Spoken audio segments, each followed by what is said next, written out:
when you feel low, you can still go. Even when you feel slow, you can still go.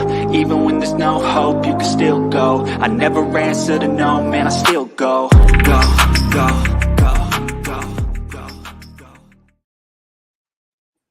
Hello and welcome to a special episode of Hockey Night in Australia, part of the Hockey Hype Australia podcast network. You can, of course, drop a comment on Facebook or YouTube if you're watching via those platforms for us during the show to say hello. Hello and welcome, everyone, of course. We are part of the Hockey Hype Australia podcast network. You can find us on Apple Podcasts, Spotify, and iHeartRadio. Drop us a comment and a rating as well. And of course, you can watch us live on Facebook, YouTube, and Instagram. And you can catch a replay on Facebook and YouTube as well. I'm Gordon Goodenough. I'm joined by Andrew McDougall and Sean O'Connor. We are all fighting viruses. And we have Peter J Hartshorne as well with us as a special guest. Welcome along, everyone. Thanks for having us along, Gigi. Thanks, folks. So, first of all, Peter, would you like to introduce yourself and your role to any fans who may not know your role or your multiple roles, I guess? Yeah, well, hockey's a pretty small community, so we wear many hats, and I'm the only one without a hat tonight. So the hat I'm here wearing tonight is that of chairman of the league. As you know, that I took over as chair about 2.5 years ago. And I also am the team governor with the Melbourne Ice. So I do wear two hats, but we're here to talk about league opportunities and challenges, etc. So tonight I'll do my best not to talk about the ice and address any good questions around the league and hopefully lift the covers a bit. But PJ, you must be pretty happy with how the Ice are going this season, though. I can't stop smiling at the moment. I'd like to think it's all part of the master plan, but I'll leave that one over to Kerry. Yeah, it's a nice position to be in. How is the from the AIS perspective, PJ, when this 2024 season was approaching, I'd said it a few times on our podcast and spoken to GG. It just felt like it was going to be a big season for the AI. I don't know why, off the back of COVID and getting back in the groove, I suppose.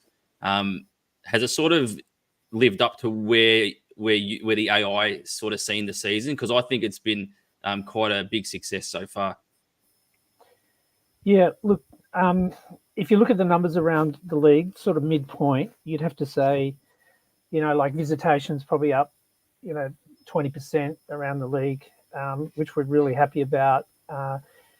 Subscribers are well up on the streams. We're covering 155 games this year, so it's a fairly big ask.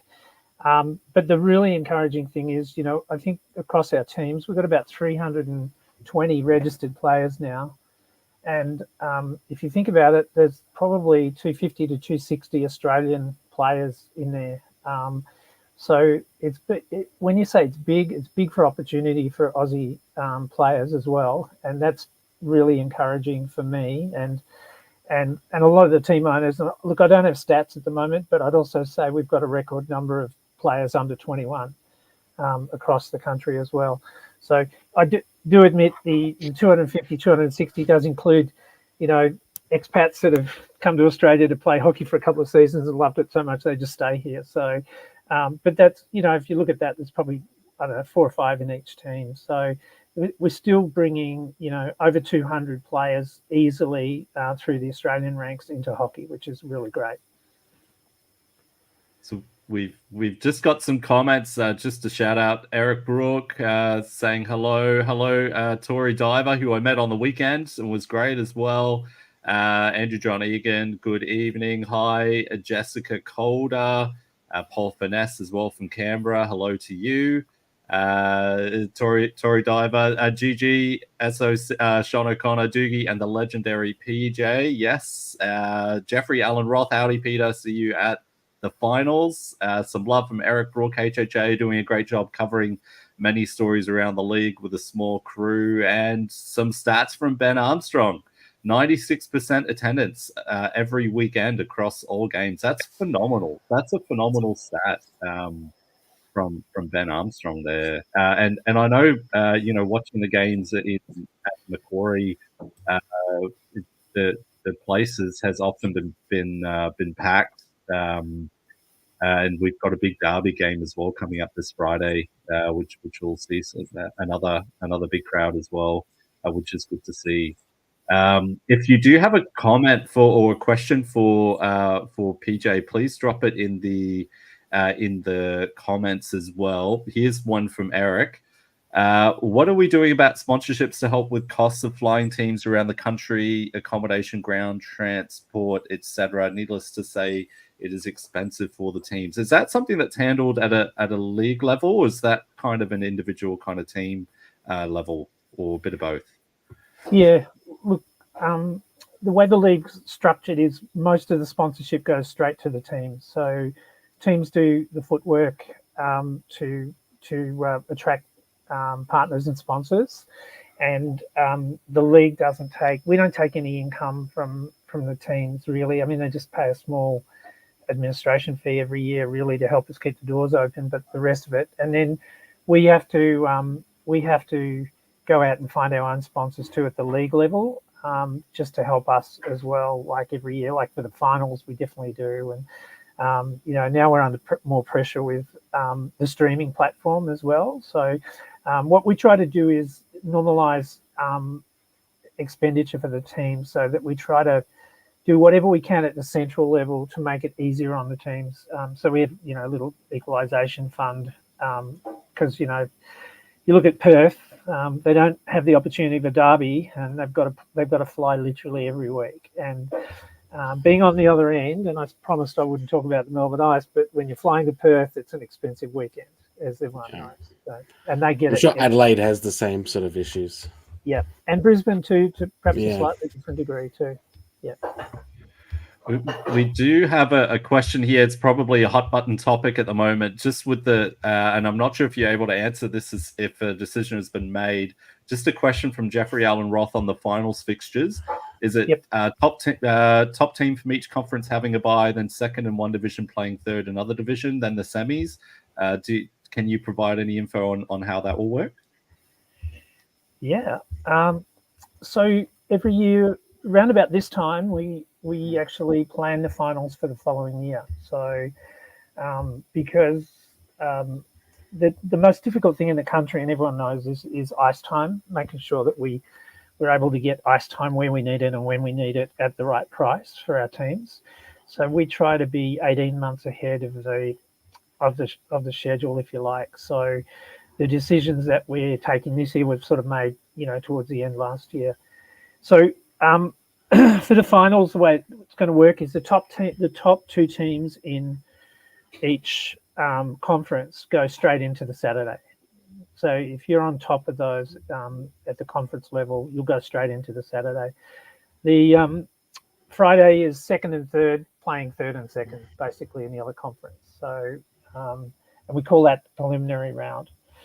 And then on the Saturday, the winner of those goes in against the top of each of the conferences. And each year we have a little talk with the team governors. The team governors basically agree on the rules for the league. So last year, as you may or may not know, the Melbourne Ice would have made it into the finals if we went on the top 6 teams. But we were, fourth in the third division. So I thought it was an opportune time to call a vote with the governors to see whether we go top 3 in each division or we go with the best 6. And I got completely outvoted, and it was unanimously agreed for hockey that it's better to have the top 3 of each division going into the finals. And the governors make that decision. So, and it will be the same for next year as well. So we've already agreed on the format for next year. Can I just confirm, PJ, will that be on the Friday games? Is that second and Hellier playing third in Rurak and Correct. vice versa? Yep. Yeah. And then Yep. and then how is the seeding decided from that point onwards? We basically flip a coin. Okay. So we do a draw Okay. on the 30th of June, and it's done by one of the independent directors. So it'll be probably, Bob Turner or someone like that will flip a coin to see who plays first and who plays who. Yeah. Okay. Perfect. And I think that answers Tori's question as well. Will there be cross-conference games on the final weekend? Yes. Yeah. Perfect. Yeah, this is great. And, this is like one of the big things from the fans' yeah. point of view. They really wanted to find out. Yeah. Kerry Goulet, who I just my phone was ringing just 2 minutes ago, as noticed that we're all on the show.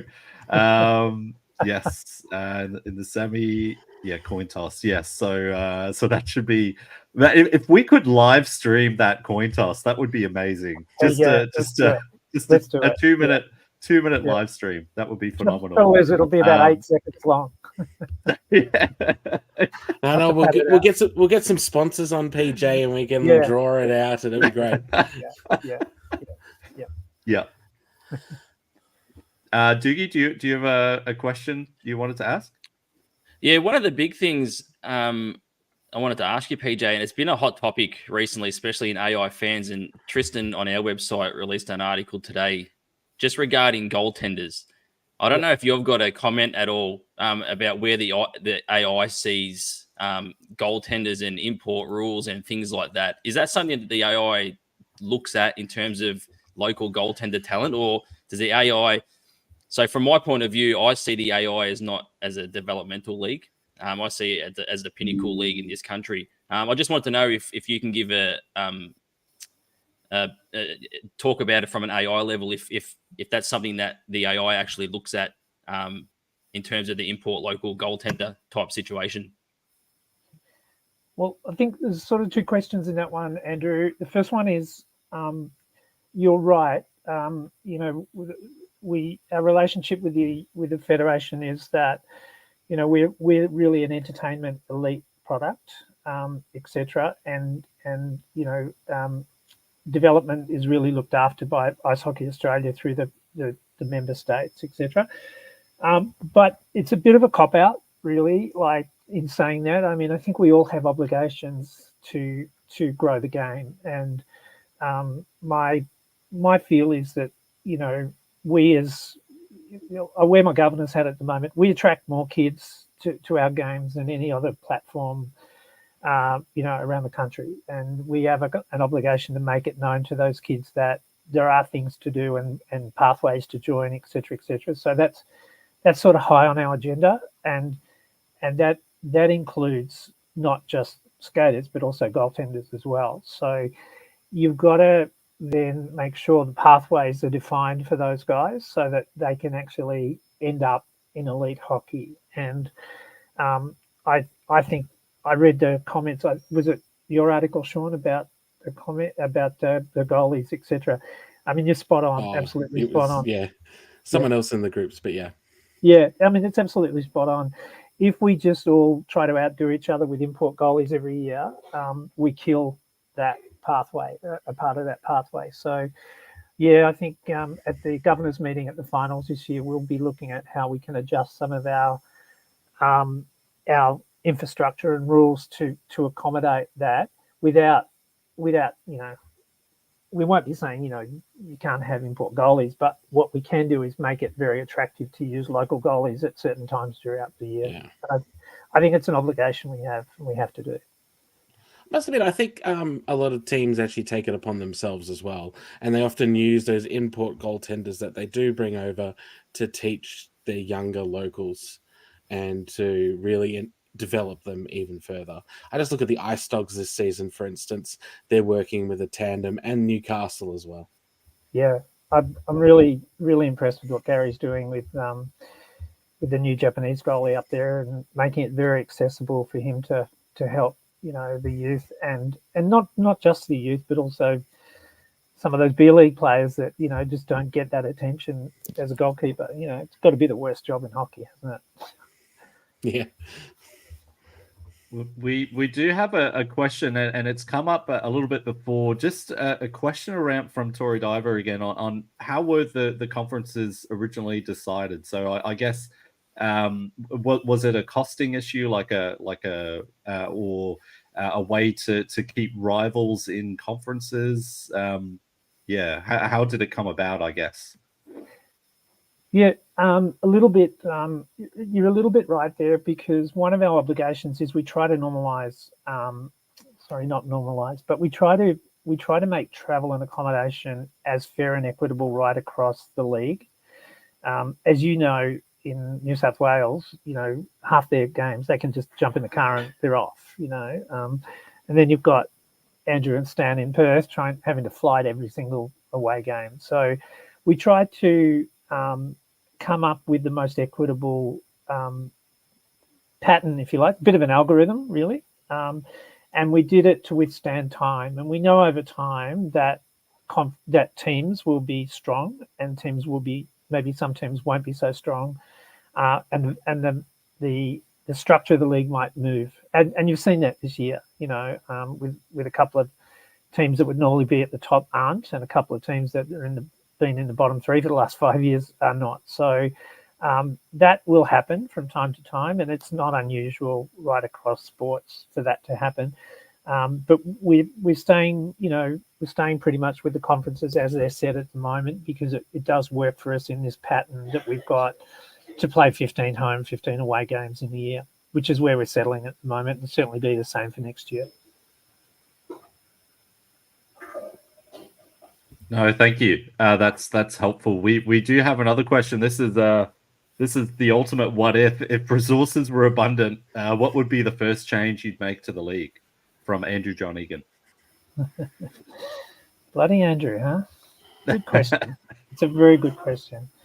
Look, I think I'm going to go back to Ben's stat before. 90, 95, 96% capacity on a week-by-week basis. And that includes, you know, Perth hasn't had an empty seat for a long time. Gary at Newcastle hasn't had an empty seat for a long time. And then, you know, around the league, we might be struggling. But my biggest objective really is to see us move into professional stadiums. And there's no disrespect to public ice skating rinks or our current stadiums or whatever, but we have to fight pretty much around the countryside like everybody else for ice time. And, you know, ice time's not cheap, but it's just going to get more expensive. But I would say, Andrew, if I had buckets and buckets of cash to put around, I'd be looking at how we could make it viable to repurpose empty stadiums that are around the country. And we know some of the best stadiums around the country are empty 90% of the year. To put a sheet of ice in and play an AIHL season, and maybe, you know, have a capacity to play basketball in there at the same time, like they do in the US with the multi-purpose ones. I mean, that would be my, you know, I'd just love to see 5,000 or 10,000 people at AI game. And I think if we had the capacity to do it, we would fill it. PJ, just an extension of that question from Andrew. Has there been any thought, because I know this is something that I've spoken to fans around the rink about, has there ever been a thought from AI at maybe looking just for finals of potentially having somewhere like Hisense and going big, just having that big dream of a finals weekend at somewhere like Hisense Arena or John Cain Arena, whatever it's called these days? Yeah. We might have to start with Margaret Court, but absolutely. And I think that would be the logical stepping stone to what I'm talking about. And, you know, God bless the NHL for coming out last year, and I heard they're going to be coming out again next year, which is showing us that people will go to hockey, you know. And it is interesting because, you know, I was out of hockey for 30 years, and the turning point for me was when I went to Kerry's Hockey Classic at Rod Laver Arena, and, you know, and I realised then that, you know, I don't know how many people he had, but at least 12,000 that they got to those games at that stage, and there's definitely an appetite for entertainment at that level. It's a little bit scary for some of our teams because, you know, when you're talking about going to Hisense, you don't need 2 security guards, you need 20, and all that sort of thing. But, you know, I just feel we have to be bold, and in my tenure, I'd love to see even a couple of exhibition games at that level. I think would surprise everybody and do it really well. Yeah, I think finals is a great suggestion from Doogie as well, because it's already got that kind of festival atmosphere to it, because you've got Yep. a whole bunch of teams coming together, lots of fan bases. It just has such a great feel to it, and to be able to make that even bigger would Yep. be amazing. Yep.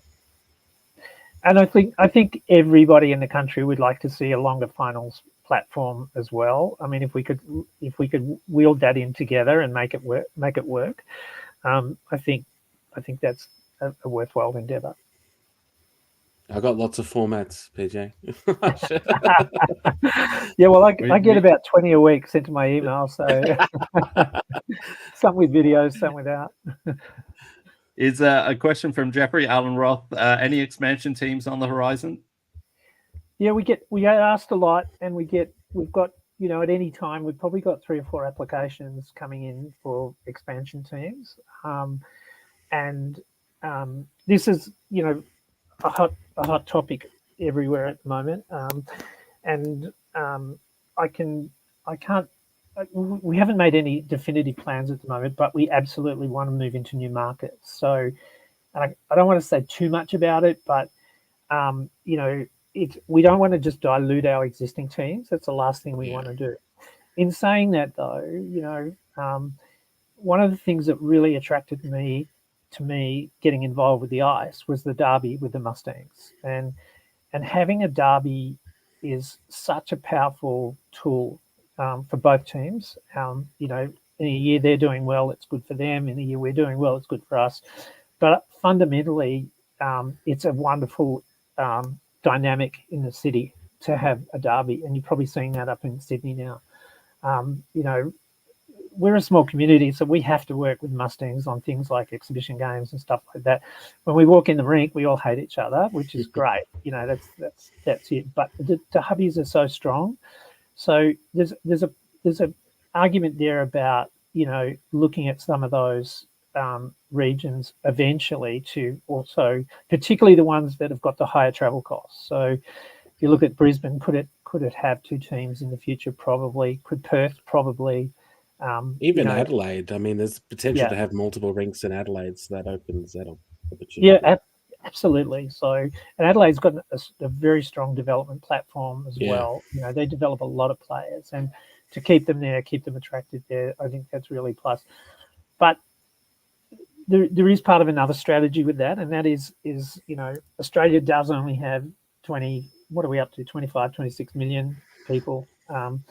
We're surrounded by big countries in the Asia Pacific region as well, and that's got to be a part of what we think about in the future to get into new markets. And look, this year, I mean, we've probably got 8 Japanese players around the league, and already Japanese eyes are on the stream. You know, people are talking about Japanese sponsors, all that sort of thing.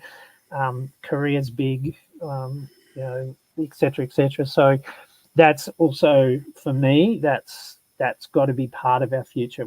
I can't show you it on a map yet or how it's going to work, but definitely, you know, having some representation from across the ditch, definitely looking at what other sports have done. And, you know, we have a new director came aboard at the end of last year, Bob Turner, and Bob actually put a basketball team into Singapore for, I think it was 5 years they ran there. That's the sort of, you know, opening up of new markets that I think we've got to be looking at, because it's such a microcosm of sport. You know, we need big numbers to look at our product, and you know, that probably is a good lead into streaming and TV. Is we've also got to be a lot more professional about you know, how we build out those platforms and make them more accessible to not only people in Australia, but people in that sort of region that we do represent. And it is a really interesting point, because I look at the Australian Baseball League. They also did this as well. They had connections to Korea, to Japan, and then they had various other Asian connections, which was great, I thought, for the actual league and the exposure of that league. And you also just look at the Asia League in ice hockey. It's been very successful in being in multiple nations. Yep. Well, it's interesting at the moment.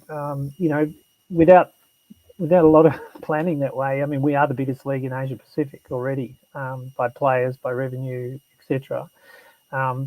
And as has been exhibited this year with just some of the Japanese players that have come on board, and I think we've got a Korean player too this year in the league, is they come with quite a different mindset. They come with a mindset of thanks for the opportunity,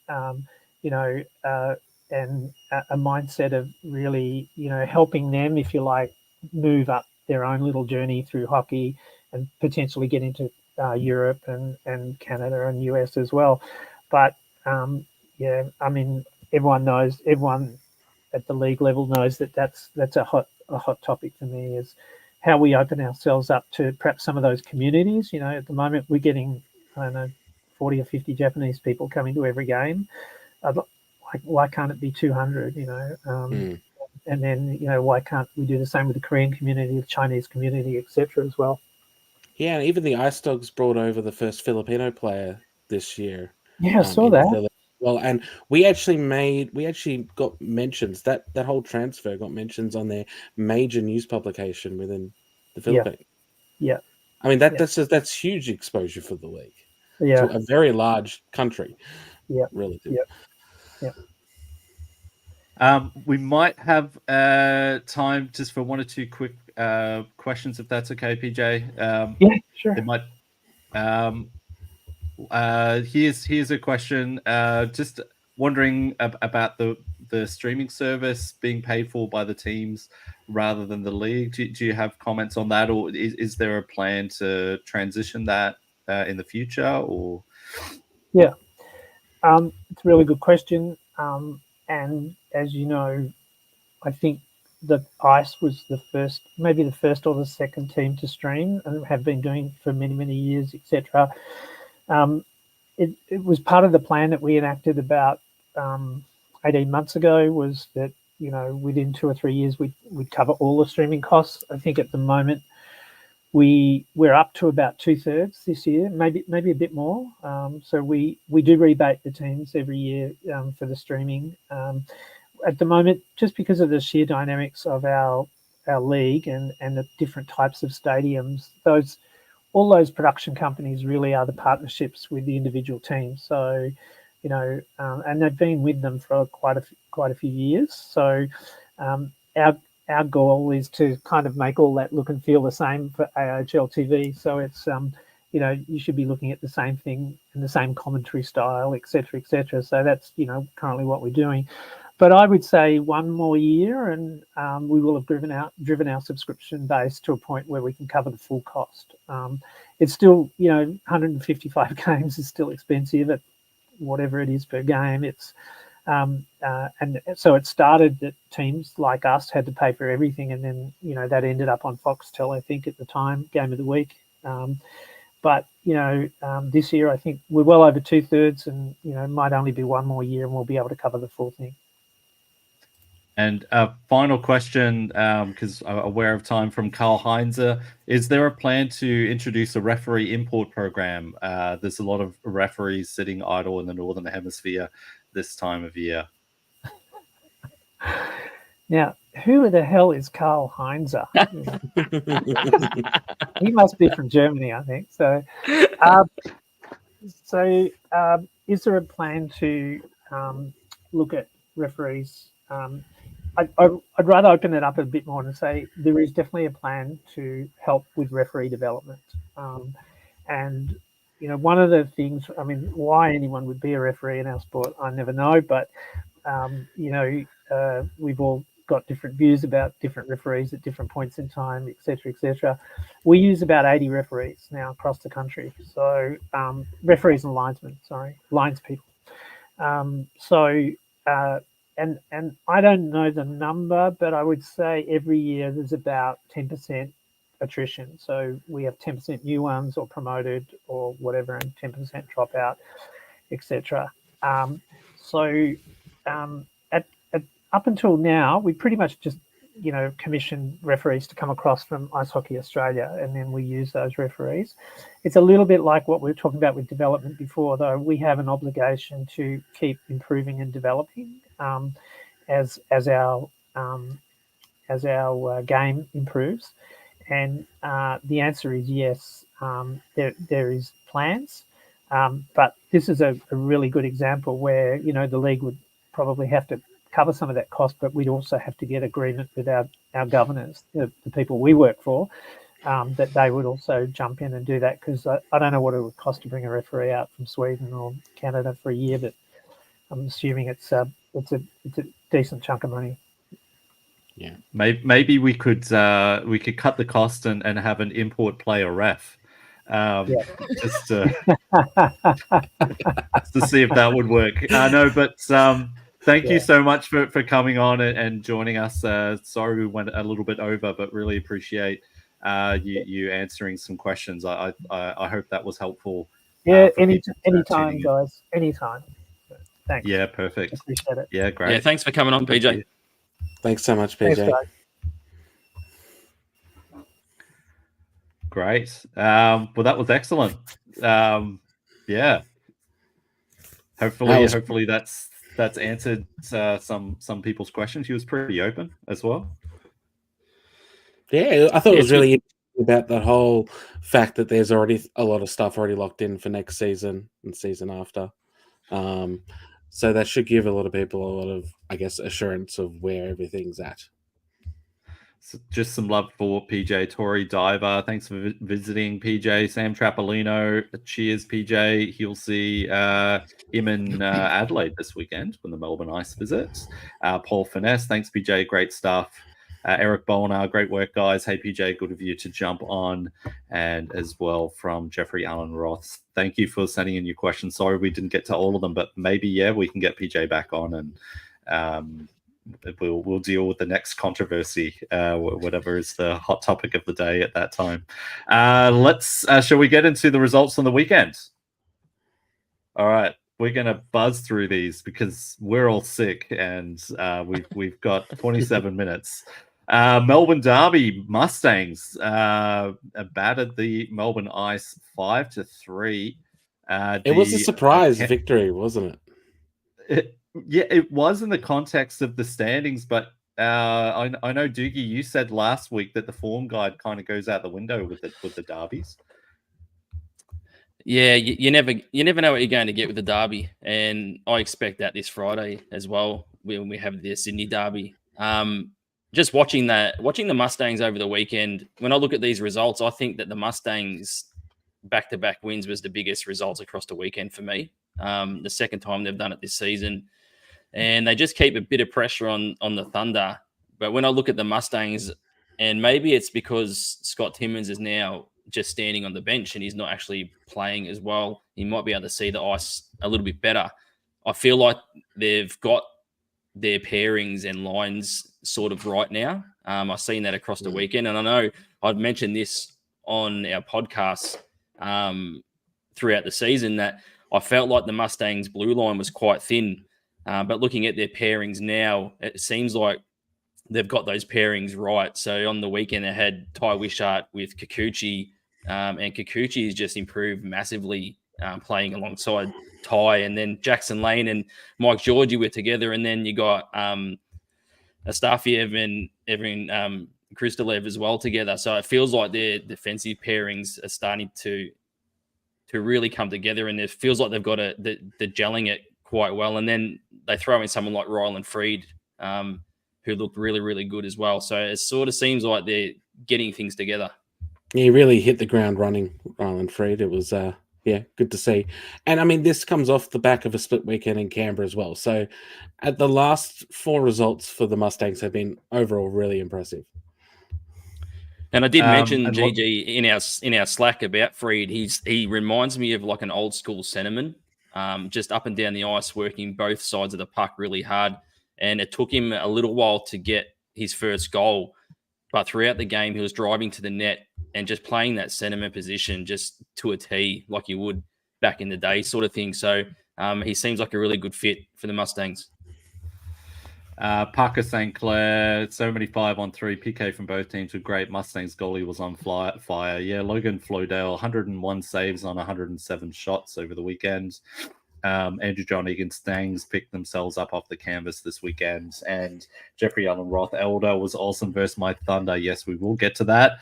Saturday's games, the Brave came from behind 3 times. There wasn't one-way traffic to defeat the Rhinos 11-4. Austin Cangelosi with 5 points, I think, and Jordan Brunt with 4 assists. The Thunder won in a shootout on Saturday, 3-2. Didn't take 9 rounds this time. The new import, Nathan Vertes, we'll get into him. Melbourne Ice defeated the Ice Dogs, who did have a lead early in the third period, 6-4. And the Sydney Bears defeated depleted and short bench North Stars team 8-3. On Sunday, the Stangs defeated the Ice Dogs 6-3. Again, the Ice Dogs outshot the Mustangs in that game. The North Stars edged out the Rhinos 4-3, and breaking the their gold streak there. Breaking the 6-game losing streak. That's right, Yeah. 6-game losing skid. It was such an important game for the North Stars to win. Yeah, in Mitsuake Inoue got the start in goal for that game as well, and looked very good.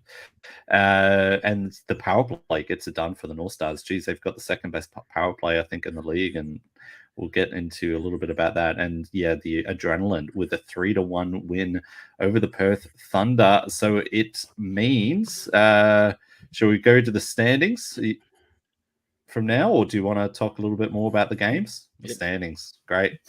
It means the Sydney Bears, the Melbourne Ice gave up the game in hand, so the Sydney Bears own the tiebreaker with more regulation wins, and they're both tied on points at the top. The Thunder on 36, and the Mustangs were 14 points out at the beginning of the weekend, pull themselves within 10, and the Ice Dogs at down the bottom at 13 points. So the Mustangs, you know what I really find funny about this yet is that if you ever look at the overtime losses in Hellier, the only team that's lost in overtime is the Ice. Everyone else has won their overtimes. And then when you look at the other conference, it's like completely different. Yeah. I look at the Ice Dogs, and I did mention it in the 5 for writing when I wrote about Dale Hewson.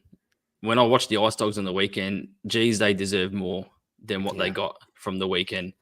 They played so well, they just couldn't come away with anything. I did feel for the Ice Dogs. I feel that's almost their season, though, Doogie. It seems to be that most weeks at the moment. They play so well, are so good for the majority of the time, and then they just come away with next to no points. I feel for them a lot. They deserve a lot more. It's been very unfair this season. Shall we go to the Rurak? Here we are in the Rurak. North Stars are on top with the win. They got up to 30 points as well, the win on Sunday. The Brave are in second on 21 points. The Lightning were inactive and they're on 18. The Adrenaline have a game in hand on the Lightning and are 2 points behind on 16 points. So big weekend for the Adrenaline getting back into things. And the Rhinos stuck on 10 at the bottom. We do have a few. Where are we? Great game by the North Stars on the Sunday for my birthday. Happy birthday, says G. We've got Tory Diver, thank goodness for not going 7. Eric Brook Inoue was fantastic during his 5 periods of action. And then some analysis from Eric Bolner. Takeaways from Perth Adelaide. Perth need to fix the PP, but they are super deep, as we saw with depleted lineup this weekend. I fancy their good chances if healthy and PP is solved. Adelaide look and feel good, but so import reliant. If locals start to contribute offensively, look out. Defensively, by the way, Adelaide's locals playing excellent hockey. Shout out to Zach Boyle for some of his most structured and responsible hockey I've seen him play. Yes, he did get some votes for Team of the Week as well. Inouye on absolute fires from Says G, and a massive roadie coming up for Newcastle and Bris Vegas from Eric Brook. Any further thoughts on the conference standings, peeps? Jiggy, do you have anything? No, I was only just going to say, just before we move on and look at the points leaders, when I was watching the Melbourne Ice on the weekend, there was two players that really stood out for me, and I think they're having outstanding seasons, and that's Pansino. Christian Pansino's derby game was absolutely immense. So if you're going back and watch that Melbourne derby from Friday night and see the work that Christian Pansino puts in for the Melbourne Ice on both sides of the puck, absolutely phenomenal. And the other player that I'm impressed with, and I feel like he's gone to another level this year, is Jacob Lever. Just a real strong, steady, stay-at-home defenseman, just in the right spots on the blue line, getting a stick in, tracking back checking, taking the puck away, good vision. So I just wanted to highlight those two players from the Melbourne Ice across the weekend, Lever and Pansino, just unbelievable. Another player's had another great weekend again was Apps again. He continues to put in such good shifts. Yeah, he does. He was really good over the weekend as well. Another Melbourne Ice player who I've been really impressed with this season is Lachlan Cincotta. I think he's done some excellent work for the Melbourne Ice and often goes unnoticed. We do have some comments in the chat. Jessica Calder sharing some agreeing about Pansino, and Andrew John Egan, good call regarding Lever, much improved. Coucher, Cincotta, and Lever all doing well. Question from Eric Bolner: who's your boys' mid-season rookie of the year picks? I'm a big fanboy of Kadelka, so that's my pick. It's gonna make Eric Bolner very happy with that pick. That's a political pick right there, I think. Doogie, I don't know, GG. Who's yours? I'm just trying to think.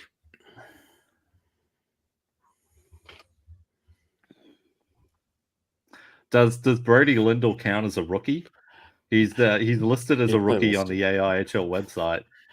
I would say him and Mackenzie Bolger are like two of the most improved real second season players. Like they're both having phenomenal seasons for their teams, and for their new teams, and I just think just brilliant. They both are rookies on the AI website. Yeah.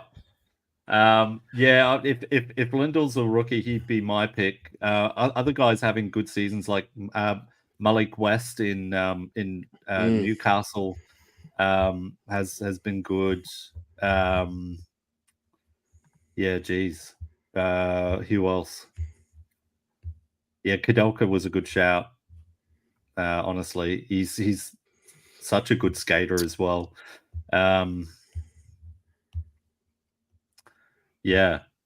Bodie Matthews. Bodie Matthews, Steve Moller. Yes, he's looked very good. He was really, really good at AJ, and he's continued that into a good start with the Brave.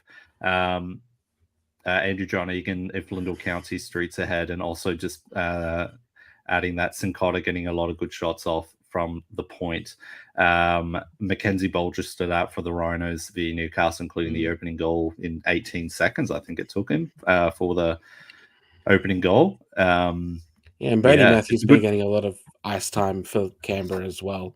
You didn't necessarily think that might be the case at the start of the season, but he started strong and has just kept going. So he's now put on important lines in important moments. Yeah.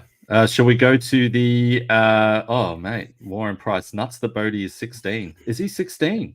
He's so young. That is insane. All right, let's go to the points. Let's take us through, Doogie. What's happening here? Well, Adam Cadlick sits out at number 1, and I'm not sure if anyone's going to catch Adam for the rest of the season. It's a big lead. Obviously, Scott Timmins hasn't played the past 3 games, so Cadlick's got an 11-point lead. Timmins in second, Herman in third on 40, Drolet in fourth on 39, Joey Hughes, the only local in there, in fifth spot on 37, and Addison in sixth on 34. So that's a strong crop of top 6 players. Yeah, and you've got Austin Albrecht, who's on 33. He's like the Undertaker, just waiting in behind. Hoover up all those points. We're going to see Albrecht on this next week. I'm calling it already. But geez, Cadlick 52. It's nutso. Yeah, and Timmins has got to stop improving the Mustangs on the bench and get back on the ice and start scoring more goals. Well, May 18 was Albrecht's first game. Yeah, that's crazy. So this guy is he just demolishes our league. Yeah. Let's go on to the game of the week. What was our game of the? Oh, did you want to say something else, Doogie? Oh, I was going to say we've got some highlights. I don't know if you want to run some highlights before we do the game of the week. Yeah, definitely. Well, we've got one highlight, and then we've got 3 highlights from the game of the week. So when we talk about the game of the week, we can run through them. But the first one we got is Vlad Raczynski's goal, which is a contender for goal of the season. Really good goal. Raczynski again. Raczynski moving in. Raczynski shoots. Oh, what a goal! Vladimir Raczynski on the power play undresses the ice defense, and it's 1-1. Well, I'm just going to say what I've said for about 5 games. He is a player that doesn't get enough credit. The guy's got more moves than a wily snake. He plays well with other people, and he just undressed Melbourne Ice's defense and Ishida as well. So, wow. Watch that one again. Indeed, as we take a look at the replay. 1, 2, back. I don't think you'll find many goals better than that this season. Yeah, it's so good. The puck handling is insane, and he always has that good puck handling. It actually reminds me a lot of Austin Kangalosi for Canberra. The 2 of them are phenomenal with this. Yeah, ridiculous. So there was a lot of ho-ho-hos in the commentary from Rod Johns. Eric Bolnar, Santa Claus or Rod on that clip in the commentary. But I know Raczynski's a guy that you mentioned at the beginning of last season as being a dark horse and couldn't really break the lineup, Doogie. What have you seen from him? I just when I watched the Mustangs last season, and then they obviously ended up winning the cup. The term I used was the barometer. I felt like if Raczynski was in the lineup and he was on, like that, you sort of knew the Mustangs were going to play well. I felt like he just offered so much for the Mustangs last season. I just really felt like he was that influential last season when he was out on the ice, that when he was out there, almost sort of like setting a tone type of thing, just a really consistent player. And I'm glad that he's back this season and he's playing well. Yeah, it was almost one of those things last year. Like he started off so well, and then obviously Chris Lawrence came and took up the slot, and he had to drop off the team sheet. And it was almost like, wouldn't it have been great if you could have had both of them on the team, right? How amazing that would be. But yeah, obviously losing Lawrence was a big thing this year, but you've got Raczynski back, and he's phenomenal.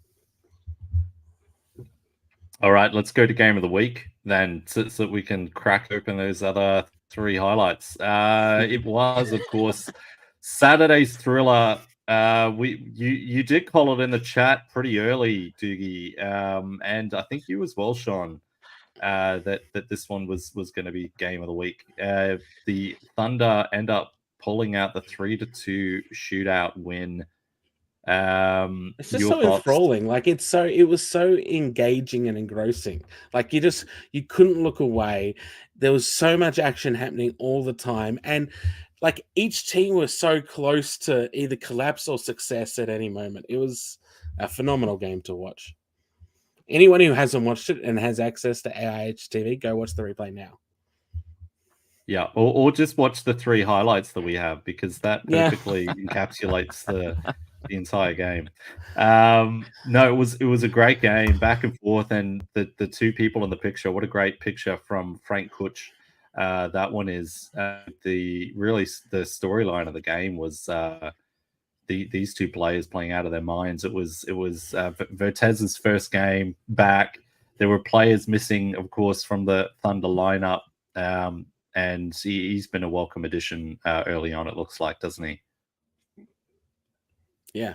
I was wondering how he would slot in, but yeah, he seems to be playing like he's been there all season. So yeah, it definitely looks a very lively character on the ice. Berten had 0.941 and Toth 0.944 as well in this game. So this game had everything. It's one of the best games I've seen this season by far. Yeah. It almost seemed crazy that there was any goals whatsoever, right? Like, yeah, there was some really good defensive play as well from both teams. I thought Sean Desange had a great weekend. I know you mentioned him too, Doogie, as well, with his shot blocking. I love his puck movement ability, but he seems to have taken a bit of a I won't say a step, but become a more immense presence in games, I think. Yeah, the Thunder had Thunder players just stepping into the slot, and he was just standing in front of him, like he was.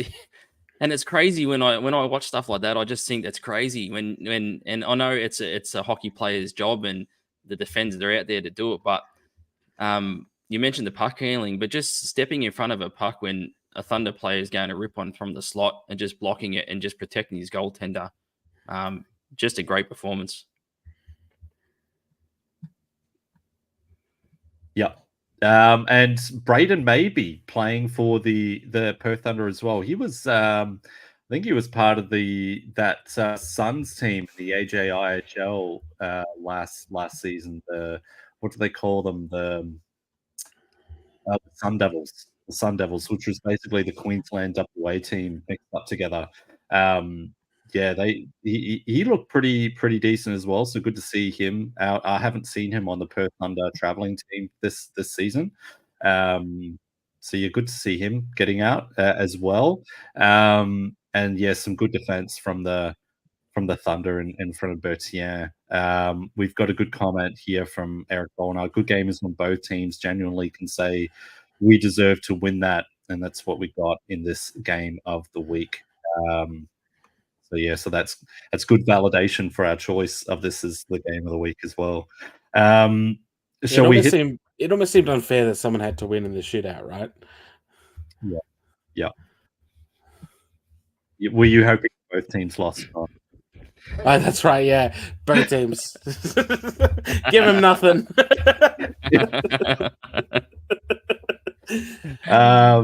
Yeah, we've got the pun from Eric Brook. Maybe he's got a good future ahead of him. No ifs, buts, or maybes about it. Courtney Kinniston, such a great game, that one. We missed you on the show, Courtney. But yeah, it's a good call. So what have we got, Dukes? All right, we've got Vertez's first goal in Thunder colours. Back to the point for Lodge. Lodge has this shot blocked, and chasing after it in the corner is Ben Berard. Finds Ben Bro, strong on the puck, recoils, scores! In game 150, it's a shot on net from Ben Bro, who is quickly giving credit to a player in his first game in the AIHL. It might have been tipped by Nathan Vertez, but make no mistake about it, it came off a great move from Ben Bro. Yeah, Ben, on the high slot, just in a great position, kind of. It's hard to pick up that spot between the forwards and defenders, and I think he gives a little bit of a bump there to Elder to stay on that puck, and yeah, I think there's a little bit of a deflection, so not much Toth can do about that. Well, whether it was deflected or not. There's a lot to like about that goal. If you're a hockey fan, just Ben Bro, the strength to stay on the puck, keep control of it, and get the shot away on net, and then just a nice deflection. Yeah, and it was great that they actually had the screen there to be able to get the deflection and get it in, because any straight shot and Toth covering it all day. He was covering it all day. So yeah, it was a great goal. Yeah, great call from Eric and Sammy as well. What's our next highlight, Dukes? All right, we got a big save from Bertan, and Sean was quick into the slack with this one. Ripper save though. Adelaide with numbers going the other direction. Noah Maley leads Chen ahead. What a save from Leo Bertier on Andrew Chen. That is a great look by Noah Maley, just holding the puck for a while, giving Andrew Chen, who's busting his ass off on the far side. That's just a perfectly timed pass, and Bertier just making himself big and covering the net. I love that. I absolutely adore it. And I just love the way also afterwards he looks at it and goes, "Of course I've got this." Yeah. I just love that Sammy used the word ass on the AIHL commentary. No, but what else is Andrew Chen going to have to do to get his first goal of the season? It was a great save from Bertier. Yeah, beautiful. The last highlight we got is from the same game, obviously, and it's a Caden Elder power play goal. I love this goal. It's a wicked snipe, but I'm a sucker for the noise off the bar every single time. To turn over a little bit. Desange, quick pass across to Josh Adkins. Adkins barrels down, tries a cross seam pass. Elder scores! What a snipe from Caden Elder, and Adelaide have the lead. Yes, and that was a risky play by Josh Adkins there, making that cross-side pass.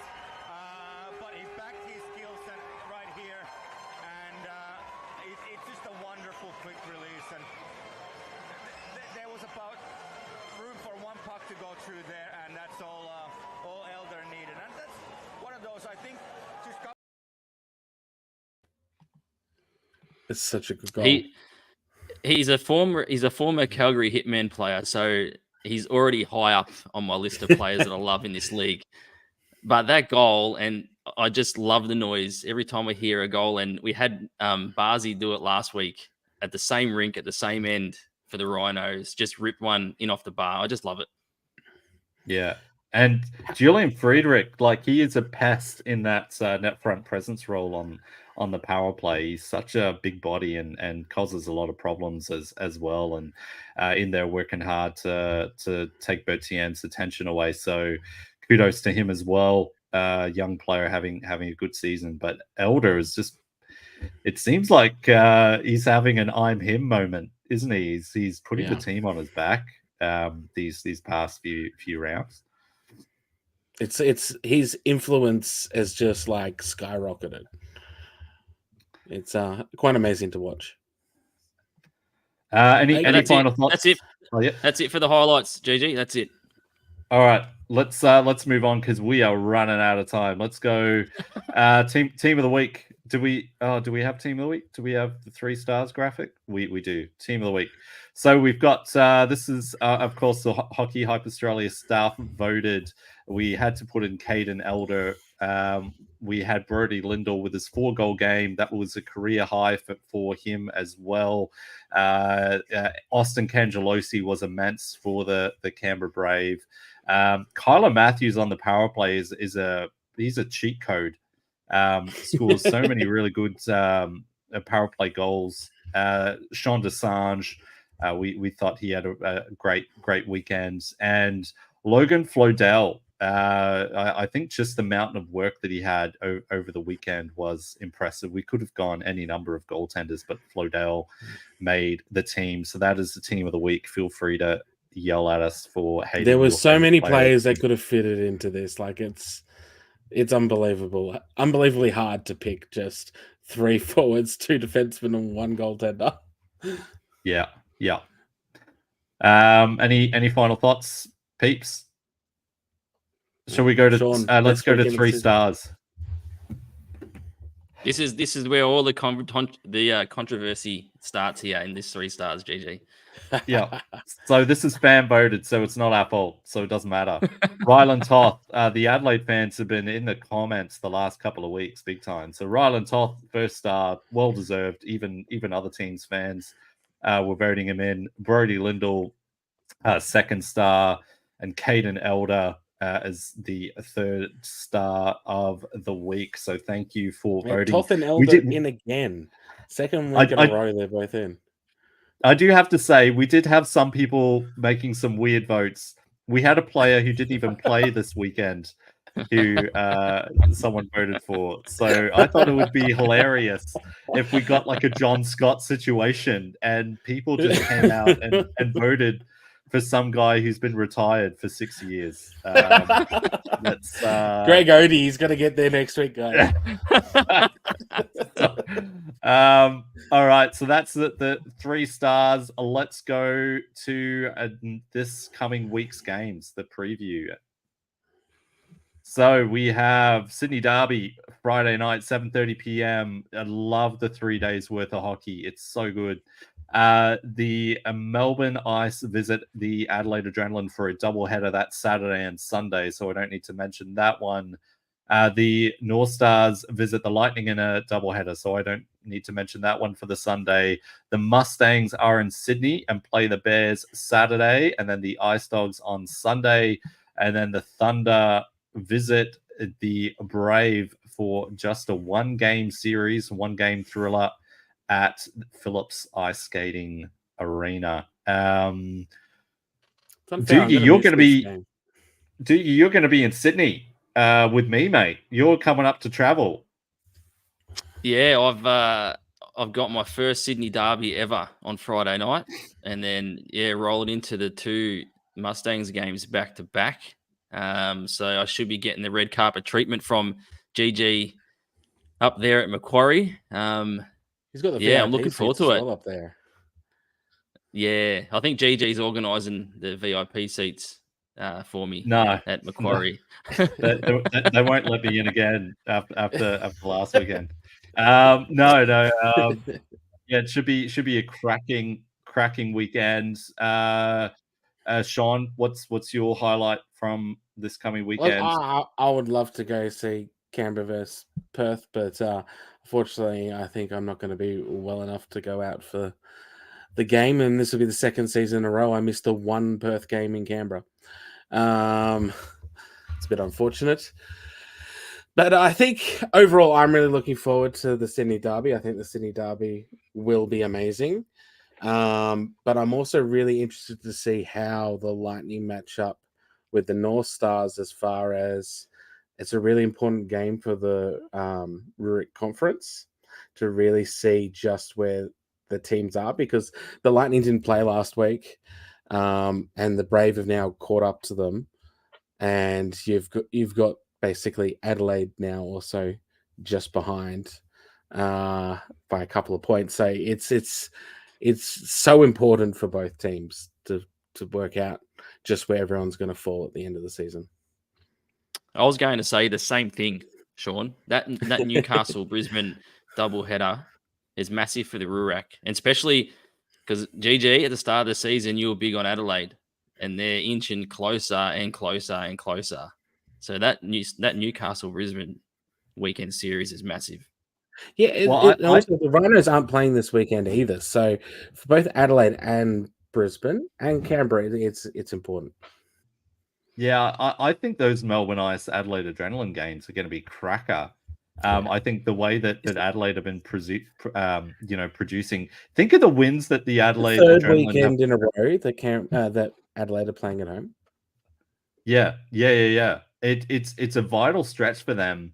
And you think of the teams that the Adelaide Adrenaline have defeated this season. They must be the only team in the league that's defeated each, two of the top three teams. If they defeat the Melbourne Ice this weekend, how many teams are gonna be able to say that they've defeated the top three teams in the league? Like I think it's such a huge game for them. Such a huge series for both teams, and the Mustangs will certainly be Adelaide Adrenaline fans this weekend. And it's so important for the Ice too, because they don't want to drop any more points, right? Like they had a split weekend last weekend, which obviously meant they're no longer top in their conference and the league. They're now second, and now it's a really tough away trip to an Adelaide team full of confidence, and that's tough. Well, it's the first time the Ice have played Adelaide, or they played each other this season, and it's probably the perfect time for Adelaide considering their form. And from what we've heard, that vibes are high in the locker room. Well, they played in Melbourne. They played in Melbourne for the 4 games at O'Brien weekend. I think the Adrenaline lost 6-1. Oh yeah, they did too. Yeah. But yeah, it'll be a good test because the Adrenaline are crack-a-lacking. So yeah, it should be good. I guess you could equally say the Bears Mustangs is a great game too, because the Bears are still rolling at the top of the league, need to keep going. The Mustangs have hit form, and they could cause a major upset over the Bears. I think they're a really good shout to win. Yeah. 6-3, Corey Katina says, I think the Adrenaline scored 2 late goals. I think Joey McDougall was like being checked and accidentally tipped one in right at the end, and then they might have got like a power play goal earlier. Also but interesting comment there. Oh yeah, Bears earned the first of their pieces of silverware on Saturday night, the Wilson Cup. Of course, they're winning the season series 3-0. They want to win that 4-0. Doogie to make team of the week on his road trip performance. Yes. And a comment, Wacom Erdogan returns this weekend for Melbourne. Interesting to see how it goes after his suspension was against Adelaide. So I'm sure Wacom Erdogan will be welcomed to the rink on the weekends. Man, if he's played, that is. Yeah, I mean, they've got enough imports to play without him if they choose not to take him. Yeah. So, yeah, a bit of history there. Brave Thunder will be a cracker. Jeffrey Allen Roth, absolutely. Did Perth win last year when they visited the Brave Cave? I can't remember. I know that they've got a decent record. Anyway. There isn't. I mean, Canberra has a decent record against Perth. In fact, Perth have the best record of any team against the Brave. So Sharon Delacosta, yes, we did, and yes, Steve Moller, yes, Perth did win. So that's going to be a good game. Will Steve Moller, since you're in the comments, will the Braves still be wearing their gold uniforms? We've heard that they want to keep wearing them until they lose. Can you confirm or deny that? Yeah, Perth to Canberra, long way to go for one game of hockey. Yes, they will be wearing the gold uniforms. So that should be good. So I've got the stats up. Historically, 50-50 win-loss ratio between the Brave and the Thunder. That's nuts. Like, considering the Braves' record against most other teams is like 80-90%. Yeah, the only other team which is remotely close is the Ice. It's a 55-45 to the Brave. But yeah, everything else is pretty high across the league. Yeah, wow. So a chance to tip it in the Thunder's favor. Yeah. Yeah. They're a bit of a bogey team. Any final thoughts, peeps? Nah, another big weekend of hockey, 3 days worth. Looking forward to getting up to Sydney. I know there's a lot of Road Stangs heading up for the back-to-back in Sydney for the Mustangs. So there'll be a healthy Mustangs away crowd there as well. So it should be good. The only other thing I wanted to bring up was we've already had 13 games this season go to overtime or shootout. This is more than the last 2 seasons combined, where we had 10. And yeah, I think it's showing just how close this league is getting and how exciting our hockey, we're having. So it's great. Yeah. No, thank you. Thanks, Sean, for that stat as well. Thank you all for listening and tuning in. Thank you, PJ Hartshorne, as well, for joining us and answering some fan questions, talking a little bit about the league. You can watch a replay on Facebook or YouTube. You can download this as a podcast via Apple Podcasts, Spotify, iHeartRadio, all the things. Give us a rating if it's good. Give us a like, subscribe, all that kind of stuff. Thanks so much for joining us. We got through it, guys. We're all sick. We're under the weather. We've gotten through it. And yes, if we've got some comments. Cheers, guys. Thanks, Brett. It was great to see you as well the other week. Man, he gets around, doesn't he? Yeah, it was great to see him down in Canberra too. Guys. Thanks, Tori. Great show. Thanks very much, Paul. Thanks, guys. Well done again. Let's go Thunder as well from Jeffrey Allen Roth. So without anything further, thanks for joining us. Thanks for listening, and we'll catch you. We'll get you next time. I'll leave that one alone. Thanks. Cheers. See ya. Even when you feel low, you can still go. Even when you feel slow, you can still go. Even when there's no hope, you can still go. I never answer to no, man, I still go. Go, go.